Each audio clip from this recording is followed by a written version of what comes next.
nossa alegria, telespectadores, por estarmos com vocês mais uma vez no programa ASP-UF em Ação, da Associação de Professores Inativos da Universidade Federal Fluminense. Nosso tema de hoje é Copa do Mundo, Impactos e Legados. E o entrevistado escolhido é o professor Valdir Lins de Castro. O professor Valdir Lins de Castro, ele tem a sua formação tanto no Brasil quanto nos Estados Unidos. Ele tem mestrado e doutorado na área de Educação Física, na área de Educação, Métodos e Técnicas, na UF, mestrado nos Estados Unidos em Currículo e Supervisão Escolar, doutorado na área de Currículo, também nos Estados Unidos. E atualmente ele é diretor do nosso Instituto de Educação Física da UF. Então, a nossa primeira questão, professor, é que o senhor falasse um pouco do instituto que o senhor dirige. Com prazer. Bom, em primeiro lugar, dizer do prazer estar aqui com vocês, né? E da honra de ter sido convidado. Acho que eu sempre achei que a gente deveria desenvolver o audiovisual, a própria TV universitária, né? Então, é justamente por isso que eu acho que eu fico muito feliz de estar aqui colaborando com vocês hoje. Bom, então vou falar um pouco, acho que é importante que eu fale, né, do Instituto de Educação Física e de como a gente pensou a nossa escola de educação física aqui, né? Bom, eu ingressei aqui há muitos anos atrás, em 1976, e naquela ocasião a gente vivia um período da ditadura militar, né? E a educação física era uma educação física com características bem próprias daquele determinado período. E aqui na UF, ela, de uma certa forma, ela já ofereceu uma resistência ao que o sistema preconizava e, na realidade, organizava através de leis bem detalhadas, né? Porque a gente começou a dar aula para alunos dos diversos cursos aqui da universidade e numa perspectiva de formação de atleta. O que, na verdade, era uma incoerência, porque já eram pessoas com, no mínimo, 18, 19, 20 anos de idade, que se não foram atletas até essa idade, não seriam mais, né? Mas a gente trazia toda uma formação que era de formar atleta. Bom, aos poucos a gente foi mudando essa perspectiva e entendendo que, na verdade, todos tinham direito à prática da educação física, do esporte, né? E não apenas aqueles mais bem dotados, né? Aqueles que tinham as habilidades que poderiam fazer deles atletas, né? E a gente foi construindo uma nova perspectiva de educação física. Com o passar dos anos, né, a gente construiu, na verdade, uma teoria de como deveria ser essa educação física, que deveria ser uma educação física para todos, né, que ela não deveria ser excludente, e deveria ter um cunho, principalmente educacional, ou de lazer, ou de preparação para o lazer, né? Então, quando eu faço uma avaliação de que é a Copa do Mundo, de que pode ser a Copa do Mundo, eu também olho dessa perspectiva, né? Ou seja, a Copa do Mundo já é mais excludente, por exemplo, que uma Copa do Mundo não pode ser, porque são aqueles atletas ultra especializados, né, que chegaram àquele determinado ponto. E aí eu já aproveito para dizer que como o nosso curso ele costuma formar alunos, principalmente para trabalhar na escola,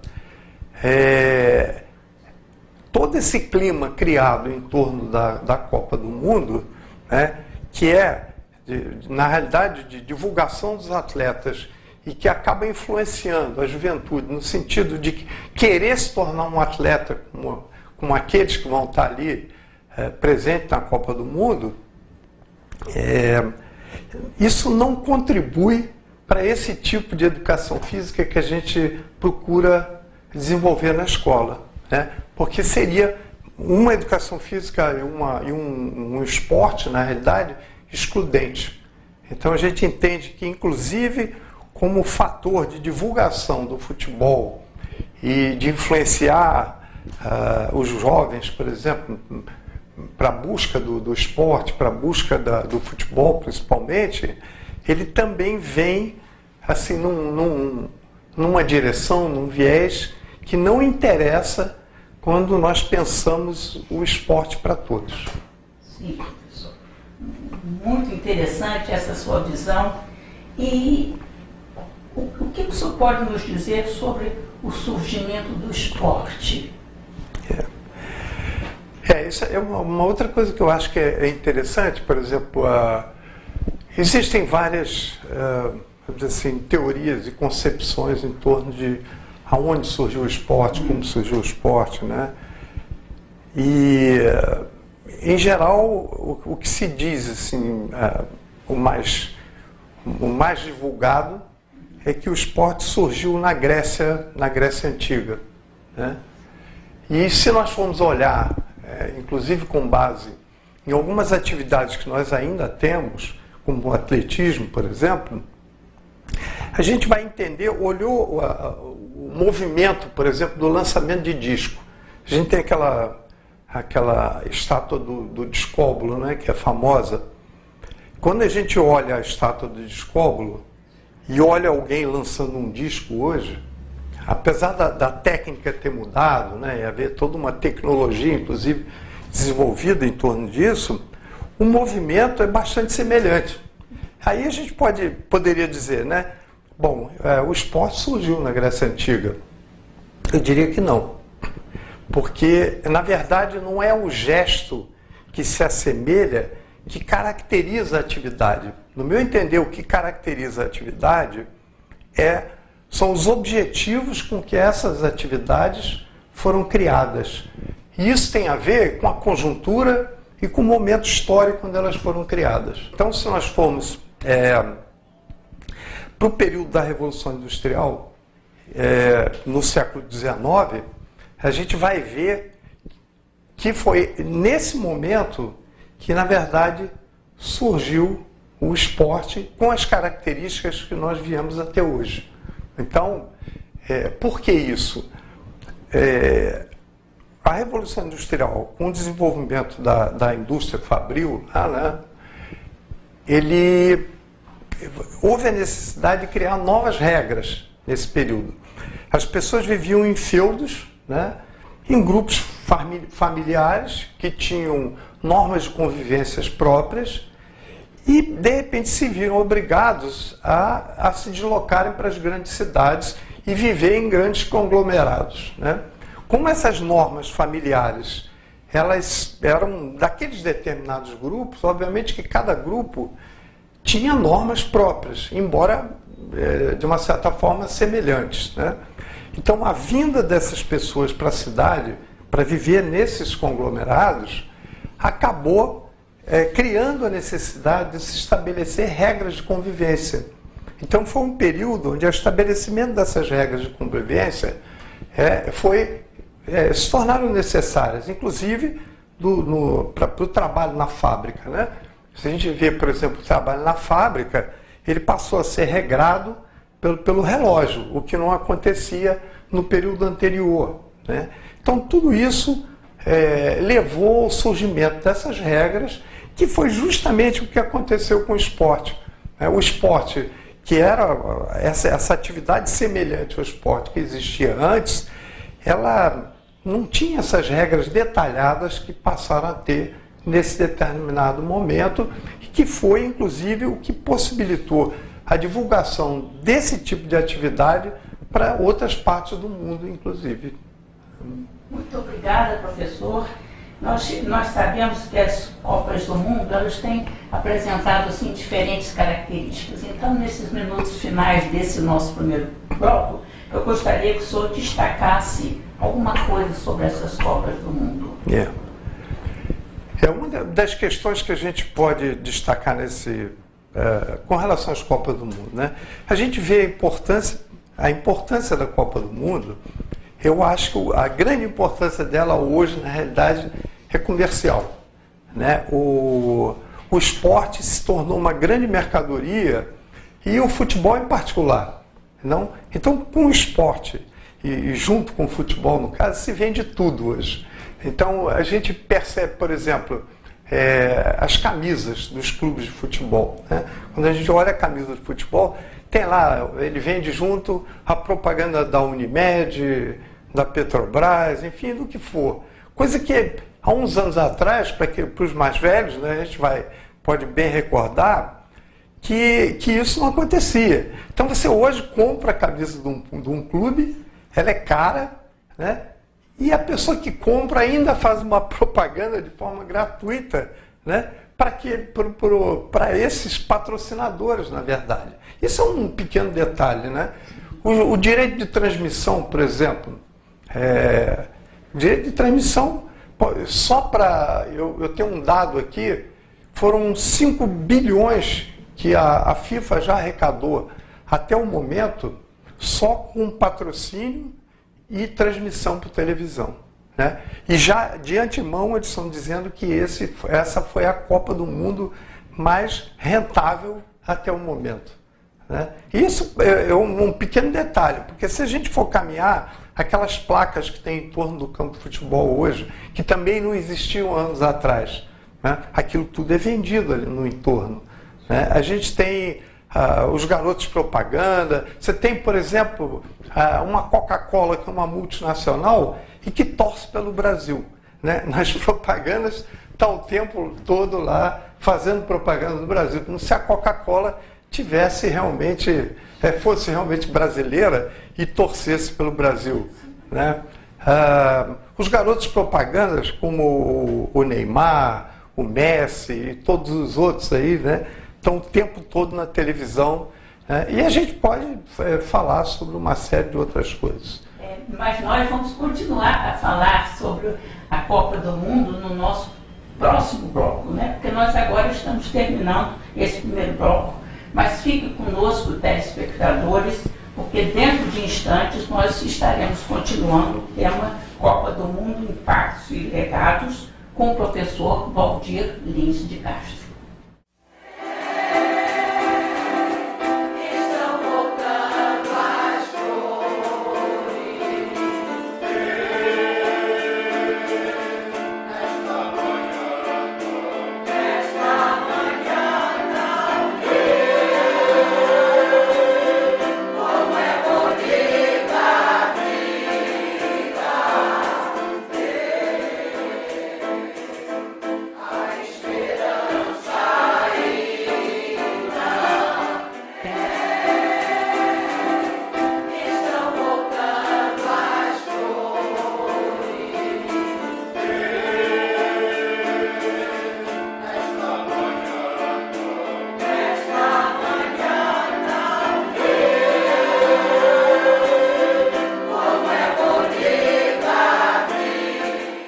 Neste segundo bloco do programa ASP UF em Ação, da Associação de Professores Inativos da UF, continuaremos entrevistando o professor Valdir Lins de Castro com o tema Copa do Mundo, Impactos e Legados.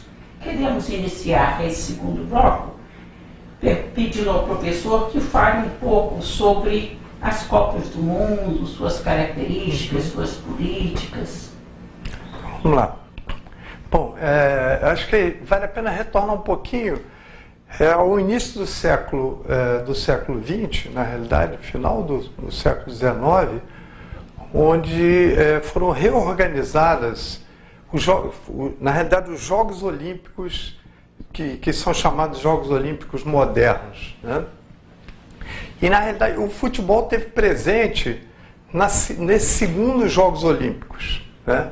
E, se eu não me engano, em 1904 foi criada então a FIFA, que é a Federação Internacional do Football Association, né?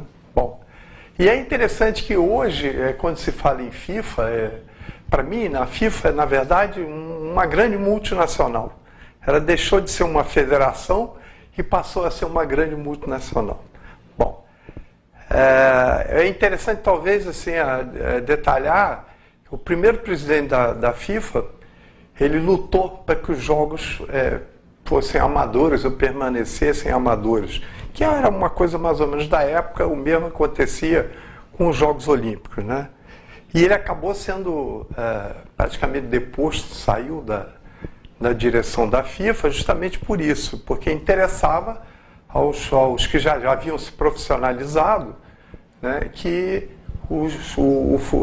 a FIFA assumisse uma característica profissionalizante, né? Bom, isso aparentemente tem um cunho romântico, né, de manter o amadorismo, só que, na verdade, eram amadores aqueles que tinham vamos dizer, uma condição econômico-financeira melhor e podiam se sustentar praticando esporte, né? Bom, aí, na verdade, apesar do futebol ter entrado nos Jogos Olímpicos na segunda Olimpíada, a Copa do Mundo, a primeira Copa do Mundo só aconteceu em 1930, né? E foi no Uruguai, justamente porque o Uruguai havia vencido o futebol nos dois Jogos Olímpicos anteriores. Então aconteceu no Uruguai. Aí entra uma questão interessante, como está sempre associado com a questão política o tempo todo, né? O que hoje a gente chama do Estádio Centenário foi construído na época no Uruguai justamente para a comemoração dos 100 anos da independência do Uruguai, né? Os jogos seguintes foram na Itália. O Mussolini, então, na época, né, lá na direção da Itália, com o regime, dando condução ao regime fascista lá, entendeu que o futebol seria um excelente instrumento, na verdade, de divulgação do sistema. E conseguiu, apesar da resistência da Inglaterra, da França, conseguiu levar a Copa do Mundo para a Itália e usando, inclusive, uma série de artifícios, né, acabou fazendo com que a Itália se sagrasse campeã, né, da Copa do Mundo. E com isso, né, ele conseguiu divulgar, na verdade, o regime, né, e a força do regime, porque a Itália foi campeã naquele período. A Copa seguinte foi na França e depois houve uma interrupção de vários anos por conta da Segunda Grande Guerra Mundial, e a outra Copa veio acontecer no Brasil em 1950, né? Aquela que a gente tem notícia, né, que o Uruguai acabou ganhando na final do Brasil e tal. Bom, outras Copas do Mundo aconteceram aí nesse período. Acho que vale a pena falar da Copa de 70. Em 1970, o Brasil vivia talvez o pior momento, né, da ditadura militar. Foi um momento do governo Médici, onde se torturava, se matava no Brasil, né, e assim, talvez um momento mais sério, mais grave. E, no entanto, o Brasil foi campeão em 1970 e praticamente tudo foi esquecido naquele período e tudo ficou por conta das comemorações da vitória do Brasil, enquanto nos porões aí da ditadura tudo seguia acontecendo, né, de maneira grave. Bom, a gente tem um outro dado importante. Depois o João Saldanha, por exemplo, que foi técnico da seleção brasileira, ele pertencia, ou tinha pertencido ao Partido Comunista Brasileiro. E apesar de ele estar conduzindo bem a seleção, os militares acabaram pressionando e tiraram ele da direção da seleção, justamente porque ele era ou foi membro do Partido Comunista na época, né? Depois a gente tem um outro dado que talvez vale a pena registrar também. Depois que teve início a ditadura na Argentina, a ditadura militar da Argentina, a Copa do Mundo foi requisitada para a Argentina. E houve resistência por parte de jogadores famosos da época, como Cruyff, lá da Holanda, e outros que eu não recordo o nome aqui, né? Mas apesar de tudo isso, a Copa foi para a Argentina. Um dado que eu acho que não é coincidente é que o João Avelange, que foi presidente da FIFA durante muitos anos, né, recebeu apoio da Argentina para se eleger. Né? Então, não foi à toa que a Copa acabou sendo lá na Argentina também. Bom, eu acho que, para além disso, outros fatos assim, que eu acho que são importantes de serem relatados é um processo que a gente vem chamando de gentrificação, né? que é o deslocamento das populações para a periferia em decorrência, por exemplo, ou de valorização dos imóveis que vem acontecendo, por exemplo, essa subida de preço absurda que os imóveis tiveram, principalmente no Rio de Janeiro, né, nesses últimos anos aí, em decorrência justamente desses mega eventos, tanto da Copa do Mundo quanto das Olimpíadas. E uma outra coisa é o processo, por exemplo, seja para a construção de estádio ou de rodovia, né, essa urbanização que está se fazendo para querer se mostrar para aqueles que virão, né, um país, né, vamos dizer assim, apresentável para o turismo, né, tá levando a cabo esse processo. Então, quem tem a oportunidade de ir ali no entorno do Maracanã vai ver a limpeza que foi feita ali daquelas comunidades que já existiam há anos ali, inclusive negócios e tudo. Na construção da Transoeste, a mesma coisa aconteceu. Houve pessoas que moravam há anos naquela região ali tiveram que ser deslocadas. Então, esse é um outro preço que a gente vem pagando, né? A questão das UPPs, né, que eu acho que é uma coisa que merece uma discussão mais aprofundada, que eu não vou fazer aqui no momento, só aconteceu também por causa da Copa. E a questão desloca, por exemplo, os bandidos desses locais. E eles vão para onde? É uma pergunta que se faz, né?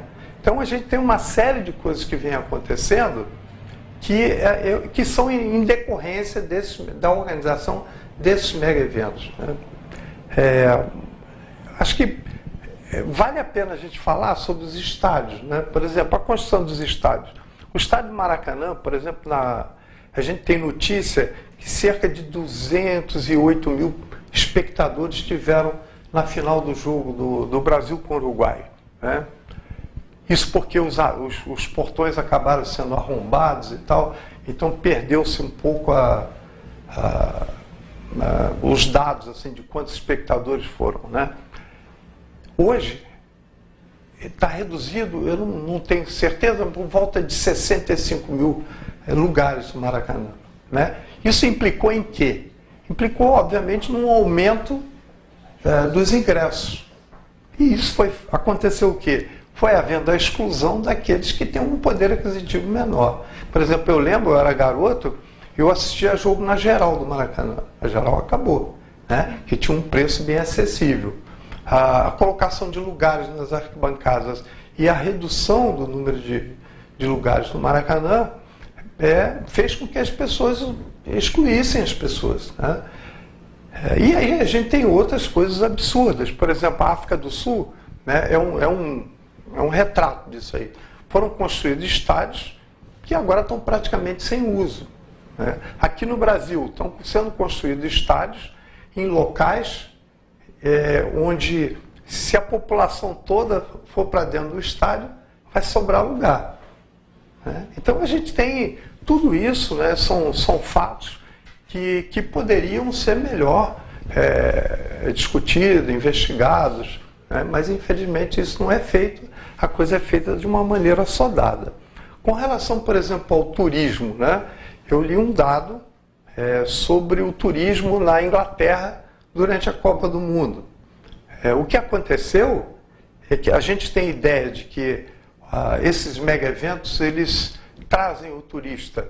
Lá foi registrado uma diminuição do número de turistas, do fluxo de turistas.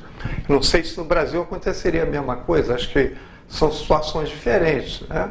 A Inglaterra tem um fluxo de turistas muito maior do que o Brasil, né? Então, mas é um dado que existe, né?